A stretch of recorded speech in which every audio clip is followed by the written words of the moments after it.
It's May 27th and Eric and I are back out at this 40-acre piece of property that we're going to be hunting this fall. We were able to turkey hunt it this spring, and I was able to harvest a turkey opening day, and we had a lot of really good hunts out here. But previous to turkey hunting, we were able to put in some pure trophy clover, and you wouldn't be able to tell behind us, but this is actually a clover plot.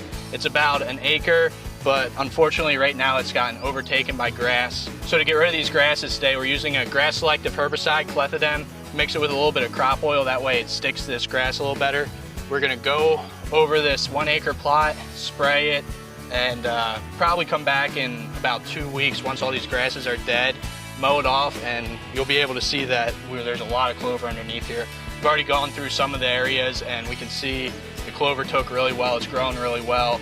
It's just being overcompeted by this grass. So we got the backpack sprayer. It's gonna take a little bit, but we're gonna spray this, and then we're gonna go down to where we're gonna be putting in our big and beastie plot, spray that with Roundup, but we got a little bit of walking to do, so we're gonna start spraying this, and then we'll move on to those other projects.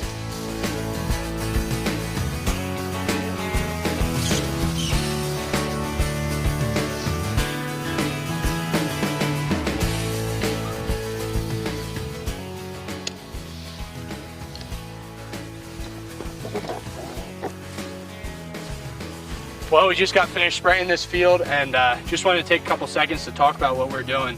I said earlier we're using a grass selective herbicide, clethodim. The application rate is usually between 8 and 16 ounces per acre.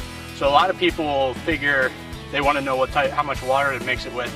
But if you mix 8 ounces with 5 gallons of water, or 16 ounces with 4 gallons of water, it doesn't matter as long as you get that 8 ounces or up to 16 ounces per acre. So the water isn't really as important as the amount of chemicals. What's really nice about this stuff is it's a grass selective herbicide, so it's going to kill all the grasses but not your clover. And it's perfect for these first year clover plots. As you can see behind us, you wouldn't know that there's a clover field here. You would just think it's an overgrown hay field or just a CRP field, but there is a really good germination of clover underneath. We got clover that's anywhere from 1 inch to 4 inches high, but you wouldn't be able to tell because all these grasses are high. And the first year is probably going to be your worst with weeds. We had a lot of bare soil, and this was actually an old hay field, so we still had a lot of those grasses that weren't completely killed off when we burn it.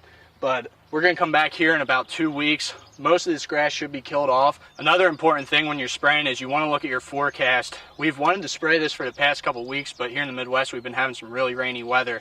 And this stuff needs at least a day without rain. So we've had some rain earlier in the week, and we're actually getting some tomorrow, but it's not going to be until the evening. So we came out here when the sun is high.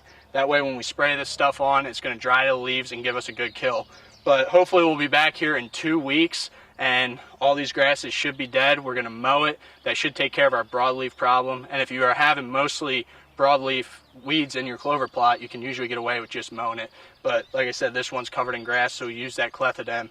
And hopefully after we get this mowed, we'll throw a little fertilizer down, and we should have a good Frigid Forage clover plot for the deer this summer.